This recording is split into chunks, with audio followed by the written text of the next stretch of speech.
اعوذ باللہ من الشیطان الرجیم، بسم اللہ الرحمن الرحیم۔ ناظرین کرام السلام علیکم۔ آپ کے اپنے پروگرام سخنور کے ساتھ میں ہوں آپ کا میزبان احمد شہریار۔ سخنور پروگرام کے ایک اور ایپیسوڈ کے ساتھ آج آپ کی خدمت میں حاضر ہیں، اور اس ایپیسوڈ میں نے شروع میں کوئی کلام نہیں پڑھا۔ اس کی وجہ یہ ہے کہ آج ہمارے ساتھ جو شاعر اسٹوڈیو میں موجود ہیں، ہم ان سے زیادہ کلام سننے کی کوشش کریں گے، اور اس لیے میں نے اپنا جو یہ ایک مختصر سا وقت ہے یہ بھی ان کی نظر کر دیا ہے تاکہ ہم ان کے کلام سے زیادہ مستفید ہو سکیں۔ میری مراد ہے محمد ابراہیم نوری صاحب، جو شاعر اہل بیت ہیں، اور ہماری خوش قسمتی ہے کہ آج ایک بار پھر ہم ان کی خدمت میں حاضر ہیں اور ان کے کام، کلام اور باتوں سے انشاءاللہ استفادہ کریں گے۔ میں جاتا ہوں آج کے اپنے مہمان محمد ابراہیم نوری صاحب کی طرف۔ السلام علیکم، آپ کو ایک بار پھر اس پروگرام میں خوش آمدید عرض کرتا ہوں۔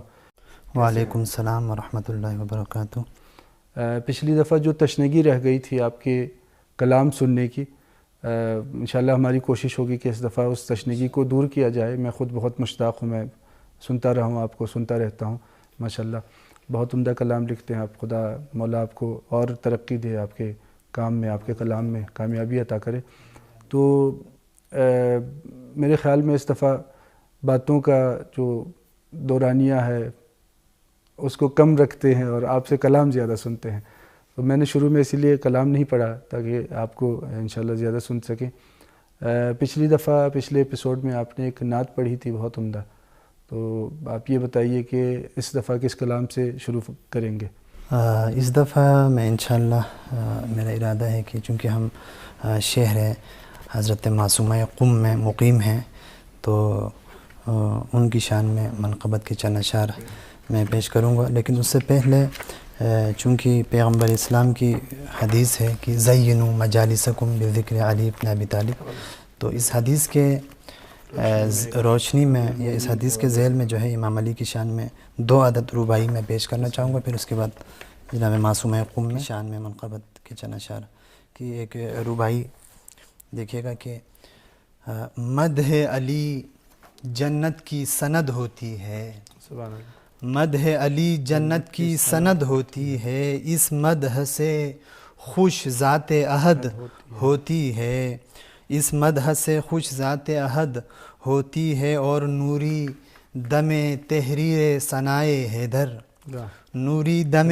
تحریر ثنائے حیدر، خالق کی قسم غیبی مدد ہوتی ہے، خالق کی قسم غیبی مدد ہوتی ہے، اور اللہ کے دوسری رباعی ہے، اللہ کے محبوب کا یہ نائب ہے، اللہ کے محبوب کا یہ نائب ہے، بس حق اسی جانب ہے یہ جس جانب ہے۔ حدیث کی روشنی میں ہے یہ بھی، اللہ کے محبوب کا یہ نائب ہے، بس حق اسی جانب ہے یہ جس جانب ہے، اور ایک صاحب ایمان نے پالا ہے اسے، ایک صاحب ایمان نے پالا ہے اسے، یعنی یہ علی ابن ابی طالب ہے، یعنی یہ علی ابن ابی طالب ہے۔ تو جناب معصومہ قم کی شان میں چند اشعار میں آپ کی سماعتوں کی نظر کر رہا ہوں کہ مطلع سماعت فرمائیں کہ حرم تمہارا ہے مینار نور معصومہ، حرم تمہارا ہے مینار نور معصومہ، حرم تمہارا ہے صد رش کے طور معصومہ، اور ارادہ ہے کہ پڑھوں تیری منقبت، لیکن ارادہ ہے کہ پڑھوں تیری منقبت، لیکن کہاں سے لاؤں میں لحن زبور معصومہ، کہاں سے لاؤں میں لحن ظہور معصومہ، اور تمہاری شان میں اشعار لکھنا چاہتا ہوں، تمہاری شان میں اشعار لکھنا چاہتا ہوں، ہو مجھ پا بارش رزق شعور معصومہ، میں اس کو لفظ کے پیکر میں ڈھال دوں کیسے، میں اس کو لفظ کے پیکر میں ڈھال دوں کیسے، تیرے حرم میں ملا جو سرور معصومہ، تیرے حرم میں ملا جو سرور معصومہ۔ اور یہ شعر دیکھیں کہ جہاں قیام کیا تم نے شہر قم آ کر، جہاں قیام کیا تم نے شہر قم آ کر، مکان بن گیا وہ بیت نور معصومہ، مکان بن گیا وہ بیت نور معصومہ۔ اور دیکھے گا کہ یہ بنتے باب ہوائج ہے مانگ کر دیکھو، یہ بنتے باب ہوائج ہے مانگ کر دیکھو، تمہاری جھولی بھریں گی ضرور معصومہ، تمہاری جھولی بھریں گی ضرور معصومہ۔ اور تمہارے نقش قدم پر جو چل نہیں سکتے، تمہارے نقش قدم پر جو چل نہیں سکتے، صراط کیا وہ کریں گے عبور معصومہ۔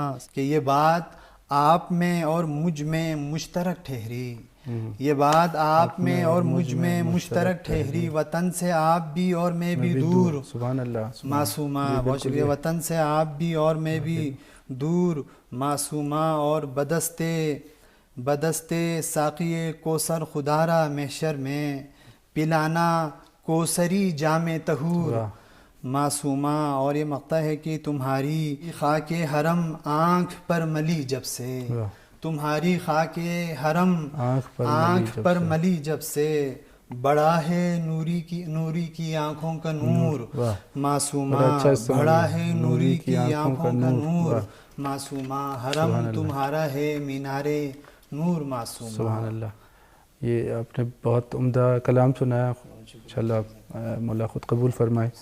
اچھا، واقعاً یہ جو ایک کیفیت انسان پہ طاری ہوتی ہے حرم میں جاتے ہوئے، اس کو لفظوں میں باندھنا ہر شاعر کا خواب تو ہے، لیکن ہر شاعر کے بس کی بات نہیں۔ اور واقعاً یہ ہماری تلاش، یعنی جو اہل بیت کے مکتب سے منسوب شعراء ہیں، جو ان کے مکتب سے لگاؤ رکھنے والے شعراء ہیں، ان کی تلاش، ان کی کوشش یہی ہوتی ہے کہ ان کیفیات کو اپنے اشعار میں احسن طریقے سے بیان کیا جائے۔ بہت شکریہ، آپ نے بہت عمدہ کلام سنایا۔ اچھا، ایک میرے ذہن میں ایک سوال ہے، چونکہ غزل کو عام طور سے یہ سمجھا جاتا ہے، اگر ہم مثلا مذہبی شاعری سے تھوڑا سا ہٹ کے بات کریں، یعنی یہ بھی مذہبی شاعری ہی ہے، تو غزل کو عام طور سے یہ سمجھا جاتا ہے کہ یہ البتہ اس کی ایک تعریف ہے بھی کہ عورت سے گفتگو کا دوسرا نام غزل ہے، یا غزل کا مطلب یہی ہے، لیکن جو جدید غزل ہے اس کو ہم یوں نہیں کہہ سکتے، یعنی اس کے لیے تعریف صادق نہیں آتی۔ میں یہ مثال ہمیشہ دیتا ہوں، افتخار عارف صاحب کی یہ غزل ہے کہ وہی پیاس ہے، وہی دشت ہے، وہی گھرانہ ہے، مشکیزے سے تیر کا رشتہ بہت پرانا ہے، سب کہتے ہیں اور کوئی دن یہ ہنگامہ دہر، دل کہتا ہے ایک مسافر اور بھی آنا ہے۔ اب یہ دونوں غزل کے اشعار ہیں، ان کی غزل میں موجود ہیں، لیکن اس کے باوجود ان کو آپ غزل نہیں کہہ سکتے۔ مثلا میری اپنی کتاب اقلیم میں غزل ہے، اس کا ایک شعر ہے کہ غبار وقت کے گر آر پار دیکھیے گا تو ایک پل میں میرا شہسوار دیکھیے گا۔ یہ جو غزل کے شعر ہوتے ہوئے بھی غزل کے شعر نہیں ہیں، اور غزل کے شعر نہ ہوتے ہوئے بھی غزل کے شعر ہیں، تو اس طرح کی غزلوں کے بارے میں آپ کا کیا خیال ہے؟ اور آپ نے ایسی کوئی غزل لکھی ہو تو وہ بھی ہم اس کو منقبت کے زمرے میں رکھ کر یا اس کو سلام کے زمرے میں رکھ کر پڑھ بھی سکتے ہیں اور سن بھی سکتے ہیں۔ تو آپ پہلے اپنا مطمع نظر فرمائیے گا، بیان فرمائیے گا، اور اس کے بعد اگر اس طرح کا کوئی کلام آپ کے پاس ہو تو مجھے سن کر خوشی ہوگی۔ انشاءاللہ میں کوشش کرتا ہوں کہ اس حوالے سے میں یہی کہنا چاہوں گا کہ پہلے تو غزل کا دائرہ بہت تنگ ہوا کرتا تھا، جیسے آپ نے عرض کیا کہ عورتوں سے بات کرنا، اپنے محبوب سے بات کرنا، فراق و وصال۔ غالب کا ایک شعر بھی ہے کہ بقدر شوق نہیں ظرف تنگ نائے غزل، کچھ اور چاہیے وسعت میرے بیاں کے لیے۔ تو خود یہ غالب نے آپ کی زبانی ایک شعر بیان کر دیا۔ بہرحال تو یہ بہت تنگ تھا، غزل کا موضوع جو ہے، غزل کا دائرہ بہت تنگ تھا پہلے، وہی فراق و وصال کی باتیں، وہی عشق و عاشقی کی باتیں۔ لیکن جو ہے وقت کے گزرنے کے ساتھ ساتھ، مرور زمن کے ساتھ جو ہے وقت، یعنی غزل کے دائرے میں وسعت آتی چلی گئی اور بہت سارے موضوعات غزل کے دائرے میں داخل ہو گئے۔ مثلا اخلاقیات بھی غزل کے دائرے میں آ گئے، سیاست بھی آ گئی، محبت بھی آ گئی، سماجیات بھی، عمرانیات، یہ سارے موضوعات غزل کے دائرے میں آتے گئے۔ اور اسی طرح سے بہت سارے شعراء نے اپنی غزلوں کو کربلا کا رنگ بھی دیا، جیسے ابھی آپ نے عرض کیا کہ افتخار عارف صاحب کربلا کو بطور استعارہ وہ اپنی شاعری میں بیان کرتے ہیں، اور عرفان صدیقی صاحب جو ہیں ان کے بھی غزلوں میں میں نے دیکھا ہے کہ جو ہے کربلا کو بطور استعارہ انہوں نے بہت جگہوں پر جو ہے اپنے بہت سارے کلام میں انہوں نے بیان کیا ہے. یہ ٹرینڈ چلا وہی سے تھا، یعنی افتخار صاحب، عرفان صدیقی صاحب اور ان کی طرح کے جو لوگ تھے، انہوں نے، پروین شاکر بھی اس میں کسی حد تک شامل ہیں، انہوں نے غزل کو، کربلا کو بطور استعارہ اپنی غزلوں میں استعمال کیا اور اس کے بعد ایک ٹرینڈ سا بن گیا، اور اب تو یہ ایک جزء لا ينفك جسے آپ کہیں غزل کا بن گیا ہے. کربلا کا استعارہ جو ہے آپ دیکھتے ہیں کہ اس میں شیعہ سنی کسی کی یعنی تخصیص نہیں ہے. آپ دیکھتے ہیں کہ ایک اہل سنت کا شاعر بھی درمیان میں بہت خوبصورت شعر کربلا کے حوالے سے کہہ جاتا ہے. جی بالکل. مجھے اور کربلا کو یعنی اہل تشیع بھی ایسے ہی ہیں، یعنی ایک بہت بڑا موضوع ہے، اس سے ہر کوئی مثلا اپنی بات نکال کے، جیسے علی ارمان کا ایک شعر مجھے بہت پسند ہے کہ حسین آج بھی ہوتے تو میرے شہر کے لوگ انہیں یزید کی بیعت کا مشورہ دیتے ہیں. دیکھیں کتنا خوبصورت شعر غزل کا شعر ہے. تو جی معذرت میں آپ کے. ہاں اسی طرح مجھے ایک اور شعر یاد آ رہا ہے، یہ میرے خیال سے بشیر بدر کا شعر ہے کہ یہ حسن اتفاق ہے یا حسن اہتمام ہے، جس جگہ فرات وہیں کربلا بھی ہے. بہت اچھا. ان کی غزل کے شعر ہے لیکن دیکھیں کربلا کا موضوع ہے اس میں. اسی طرح بہت سارے شعراء نے بطور استعارہ جو ہے کربلا کو اپنی غزلوں میں بیان کیا ہے. افتخار عارف ہو گئے، عرفان صدیق صاحب ہو گئے، اور اسی طرح سے عارف امام صاحب.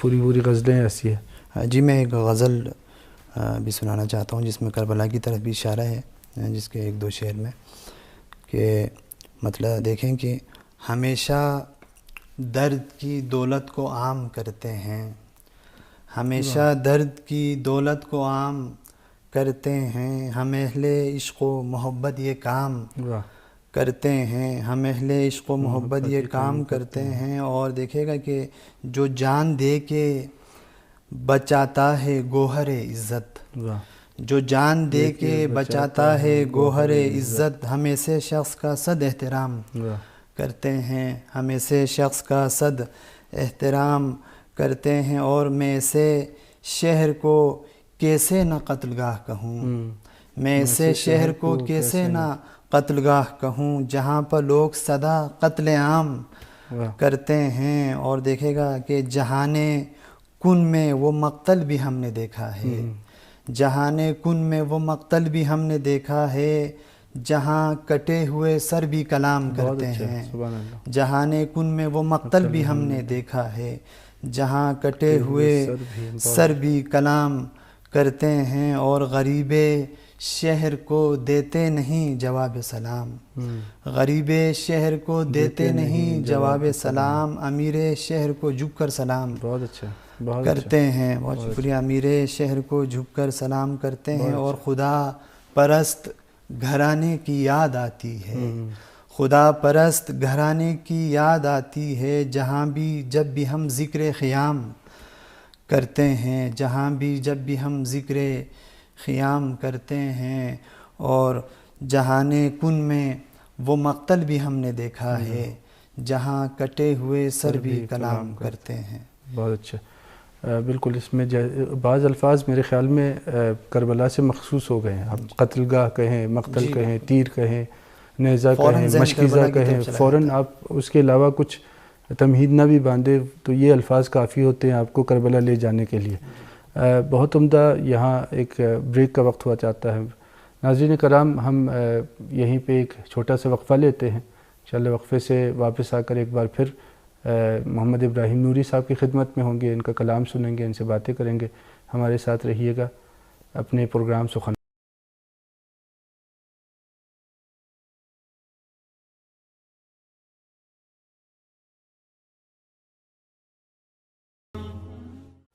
ناظرین کرام، ایک بار پھر آپ کا استقبال ہے. آپ کو خوش آمدید کہتے ہیں اپنے پروگرام سخنور میں. آپ کے اپنے پروگرام سخنور میں ہماری گفتگو کا سلسلہ جاری ہے شاعر اہل بیت جناب محمد ابراہیم نوری کے ساتھ. تو ہم ایک بار پھر ان کی طرف چلتے ہیں اور ان سے گفتگو کا سلسلہ جہاں سے ٹوٹا تھا وہیں سے جوڑ دیتے ہیں. تو محمد ابراہیم نوری صاحب، ہم نے آپ کا کلام سنا، بہت عمدہ ماشاءاللہ، یعنی غزل کے حوالے سے ہماری بات ہوئی. اچھا، یہ جو ایک بات ہوتی ہے، ہمیشہ سے ہوتی چلی آ رہی ہے کہ ادب برائے ادب یا ادب برائے زندگی. ادب برائے ادب میں، جیسے آپ بھی مجھ سے بہتر جانتے ہیں کہ اس میں فن کو زیادہ اہمیت دی جاتی ہے اور ادب برائے زندگی میں مقصدیت کو. تو آپ کس قبیلے سے ہیں؟ یعنی آپ کے خیال میں فن کی کتنی اہمیت ہے ایک شاعر کے کلام میں اور مقصدیت کی کتنی اہمیت ہے؟ یعنی بغیر مقصد کے کلام ہو سکتا ہے یا بغیر فن کے کلام ہو سکتا ہے، ٹیکنیکلٹیز جسے کہتے ہیں اس سے خالی کلام ہو سکتا ہے؟ اس بارے میں تھوڑا سا فرمائیے گا. جی بالکل. چونکہ خداوند متعال نے انسان کو جو ہے نعمت عقل سے نوازا ہے، تو عقل کا تقاضا یہی ہے کہ انسان جب کوئی بھی کام کرے، کوئی بھی فعل انجام دے، تو وہ فعل اس کا یا کام جو ہے کسی بھی حکمت سے، مقصد سے خالی نہ ہو. تو اگر اس تناظر میں ہم دیکھیں تو ادب میں بھی یہی بات صدق آتی ہے کہ ادب اگر مقصدیت سے خالی ہو تو پھر بقول سبط جعفر وہ جی کا جنجال ہے، ٹائم ویسٹ ہے. اگر مقصدیت سے بھرپور ہو ادب تو پھر وہ اس کو جو ہے لوگ پسند بھی کرتے ہیں، اور اس کا جو ادبی کوئی بھی ادیب ہو اس کا جو ادب ہے وہ زندہ رہتا ہے ہمیشہ. یہ ہم نے دیکھا ہے لوگوں کے کلام میں. بہت سارے شعراء ہمارے درمیان نہیں ہیں لیکن جو ہے ان کا کلام زندہ ہے. کیوں؟ مقصدیت سے بھرپور ہے ان کا کلام. اچھا، ایک میرے ذہن میں ہمیشہ ایک بات رہتی ہے کہ بلکہ ایک شعر بھی ہے شکیب جلالی کا غالباً کہ لوگ معنی تراش ہی لیں گے، کوئی بے ربط داستاں سوچو. یہ بھی ایک بہرحال ایک پیریڈ گزرا ہے جس میں لوگوں کا ماننا یہ تھا کہ آپ کچھ بھی لکھیں گے، کچھ بھی آپ شاعری میں لائیں گے تو اس کے کوئی نہ کوئی مفہوم، کوئی نہ کوئی معنی لوگ نکال ہی لیں گے. لیکن ایک وہ شاعری ہوتی ہے جس میں شاعر سوچ کے اور ایک پلاننگ کے ساتھ بیٹھتا ہے کہ مجھے اس موضوع کے حوالے سے، حالات حاضرہ کے حوالے سے اور مختلف جو اس کے پاس ٹولز ہیں، مثلا جیسے کربلا ایک اوزار ہے شاعر کا، ایک ہتھیار ہے جس سے وہ اپنے زمانے کے جو مسائل ہیں اس کو ان کو سربستہ طور پہ کربلا سے منسلک کر کے بیان کر سکتا ہے. تو یہ تو ہے.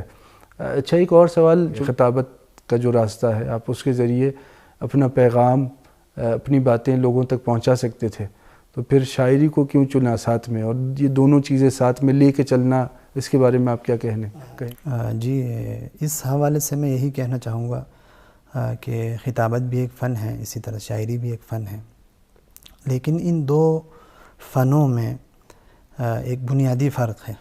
وہ یہ ہے کہ خطابت، ایک خطیب اگر اپنی ایک مجلس جو ہے، ایک لیکچر یا ایک تقریر جو ہے وہ کنوے کرتا ہے ممبر کے ذریعے سے، کسی بھی ذریعے سے، میڈیا کے تھرو، ممبر کے ذریعے سے، کسی بھی طریقے سے جب وہ اپنی ایک تقریر جو ہے لوگوں تک پہنچاتا ہے، کنوے کرتا ہے اپنے میسیج کو، تو ایک بار سننے کے بعد لوگ جو ہے نا اس تقریر کو دوبارہ کبھی نہیں سنیں گے. یہ ایک حقیقی بات ہے، تجربہ شدہ بات ہے کہ ایک تقریر کو لوگ ایک دفعہ سے زیادہ نہیں سنیں گے، چونکہ وہ پرانی تقریر ہے، وہی باتیں ریپیٹ کر رہا ہے. مثلا ایک خطیب جو ہے اگر اس کا موضوع چینج بھی ہوگا لیکن اگر اس کی پرانی کسی تقریر کا جو ہے نا جملہ اگر وہ بیچ میں لے تو وہی ریپیٹ کر رہا ہے بار بار. پرانی تقریر ہے، وہی بار بار ریپیٹ کر رہا ہے. لیکن شاعری میں ایسا نہیں ہے. کیوں؟ شاعری میں جو ہے وزن ہے، بہریں ہیں مخصوص، ایک آہنگ ہے، ایک ترنم ہے.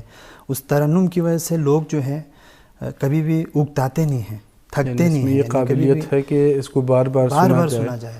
عاجز نہیں آتے. ایک کلام کو بار بار سننے سے لوگ جو ہے نا اگتاتے نہیں ہیں، تھکتے نہیں ہیں. اچھا، اس میں ایک بات میں ایڈ کرنا چاہوں گا کہ شاعری کی خوبی یہ ہے کہ اس میں چونکہ معنی کی کئی پرتیں ہوتی ہیں. مثلا ایک بندے نے حافظ کے بارے میں کہا تھا کہ میں ہر 10 سال کے بعد حافظ کا ایک دیوان جو ہے وہ پورا شروع سے آخر تک پڑھتا ہوں، اور ہر 10 سال کے بعد مجھے حافظ میں نئی چیزیں سمجھ آتی ہیں. یہ کسی بھی نثر کی کتاب کے ساتھ ایسا ہونا ممکن نہیں ہے، مگر یہ کہ وہ قرآن حکیم ہو، مگر یہ کہ وہ مثلا ائمہ معصومین کی نثر ہو، ان کا متن ہو، وہ تو الگ ہے، اس کو ہم الگ رکھتے ہیں. لیکن عام جو کتابیں ہیں، کلام انسانی، عام جو انسانوں کا کلام ہے، اس میں ایک ہی دفعہ میں آپ سب سمجھ لیتے ہیں. لیکن شعر میں یہ خاصیت ہے کہ آپ اس کو کہیں بھی لے جا سکتے ہیں. یہ بھی ایک وجہ ہو سکتی ہے. لیکن آپ نے جو وجہ بیان فرمائی وہ بھی بہت عمدہ آپ نے بتایا. تو مثلا آپ دیکھیں کہ بہت سارے لوگ جو ہیں شعراء سے تقاضا کرتے ہیں کہ آپ جو ہے نا وہ فلاں کلام پڑھ دیجیے گا، وہ پرانا کلام جو آپ نے پچھلے سال پڑھا تھا ان کے ذہن میں ہے پہلے سے، وہ دوبارہ پڑھیے. وہ دوبارہ سننا چاہتے ہیں شاعری کو، چونکہ ترنم ہے، آہنگ ہے. اس کو زیادہ سننا چاہتے ہیں. تو یہ میسیج کنوے کرنے کا ایک بہت بہترین ذریعہ ہے. آپ اپنے پیغام اور یہ بھی ہے کہ آپ ایک تقریر کو ایک شعر میں بیان کر جاتے ہیں. واقعاً وہ تفصیل ہے، یہ اجمال ہے، اس تفصیل کو آپ بالکل جو ہے نا اور مختصراً بیان کر سکتے ہیں. اس میں واقعاً جو میسیج ہے وہ بڑی تیزی سے بھی جاتا ہے اور بہت جلدی، یعنی اختصار کے ساتھ جب آپ اپنی بات بیان کرتے ہیں. خطابت میں یہ ہوتا ہے کہ آپ بات کو کھینچ تان کے جتنی زیادہ طول دیں اتنے ہی مثلا آپ اچھے خطیب مانے جاتے ہیں، ایک بات کو کئی رنگوں میں بیان کرنا. لیکن شاعری میں یہ اختصار جو اعجاز ہے، یہ شاعری سے اس کا تعلق ہے.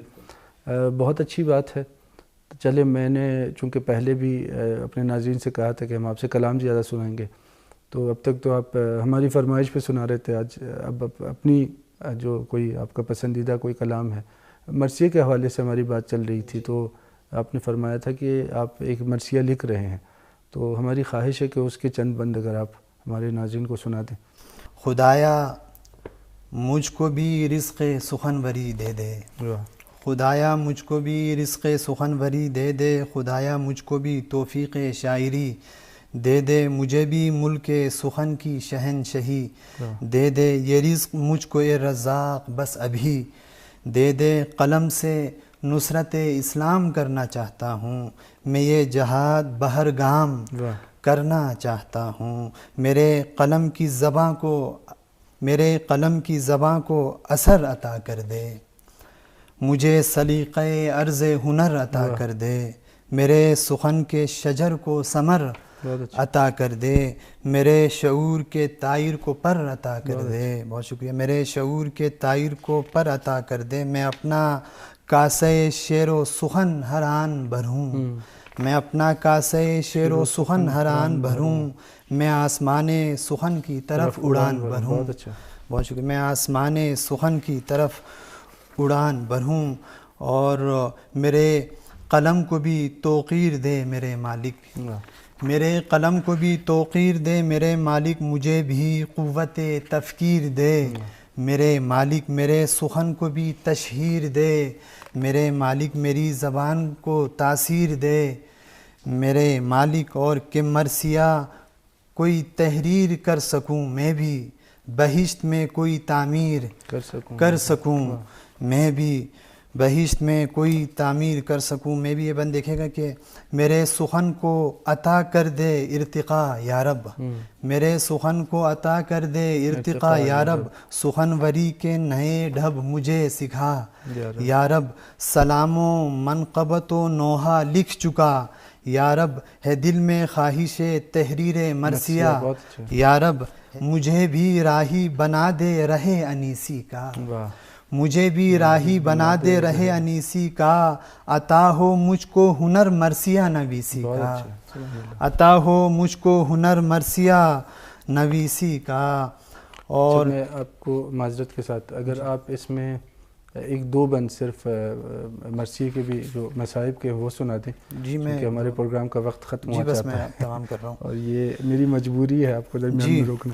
یہ حسین کون جو چشم نبی کا تارا ہیں، حسین کون جو قلب علی کا پارا ہیں، حسین کون جو اسلام کا سہارا ہیں، حسین کون جو انسانیت کا نعرہ ہے، وہ جس کے واسطے تخلیق کائنات ہوئی، وہ جس کی ذات شہید لب فرات ہوئی، وہ جس کی ذات شہید لب فرات ہوئی. اور وہی حسین محمد کا جو نواسا ہے، وہی حسین جسے فاطمہ نے پالا ہے، وہی حسین جو چشم علی کا تارا ہے، وہی حسین ہدایت کا جو مینارہ ہے.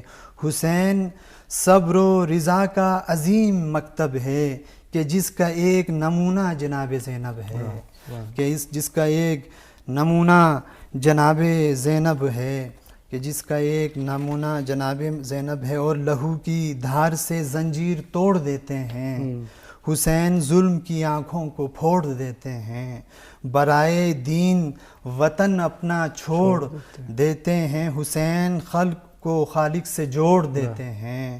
اور میان عابد و معبود رابطہ ہے حسین، جہاں میں فیض الہی کا واسطہ ہے حسین، جہاں میں فیض الہی کا واسطہ ہے حسین ہر ایک شخص کے دل کی صدا، حسین حسین خدا کے دین کے چہرے کی زیب و زین، حسین ہر ایک دور میں بے چین دل کا چین حسین کا ہے۔ اور آخری بند آپ کی زحمت تمام کہ لہو سے اپنے کیا دین کو سرخرو کس نے، لہو سے اپنے کیا دین کو سرخرو کس نے، حسین جتنا دیا دین کو لہو کس نے، اور بقائے دین کو کی ایسی جستجو کس نے، خدا سے کی ہے تہ تیغ گفتگو کس نے، وہ نور چشم رسالت حسین ہے لوگو، وہ آفتاب امامت حسین ہے لوگو، وہ آفتاب امامت حسین ہے لوگو۔ آپ کے بہت شکر گزار ہیں ہم، آپ اس پروگرام میں تشریف لائے، اس پروگرام کی رونق میں اضافہ کیا، آپ کا کلام سنا، آپ کے بارے میں گفتگو ہوئی، بہت لطف آیا مجھے بھی، اور یقیناً ہمارے ناظرین کو بھی بہت لطف آیا ہوگا۔ امید ہے انشاءاللہ کسی اور پروگرام میں آپ کی خدمت میں ہوں گے۔ ناظرین کرام، یہ تھے ہمارے آج کے مہمان شاعر اہل بیت جناب محمد ابراہیم نوری۔ آپ نے ان کا کلام سنا، ان کے اشعار سے استفادہ کیا، فیضیاب ہوئے۔ آج کا ہمارا پروگرام یہیں پہ ختم ہوتا ہے۔ امید ہے کہ انشاءاللہ کسی اور پروگرام میں آپ کے روبرو ہوں گے ایک نئے شاعر کے ساتھ، ایک نئے موضوع کے ساتھ۔ تب تک اپنا بہت خیال رکھیے گا اور اپنے میزبان احمد شہریار کو اجازت دیجیے گا۔ خدا حافظ۔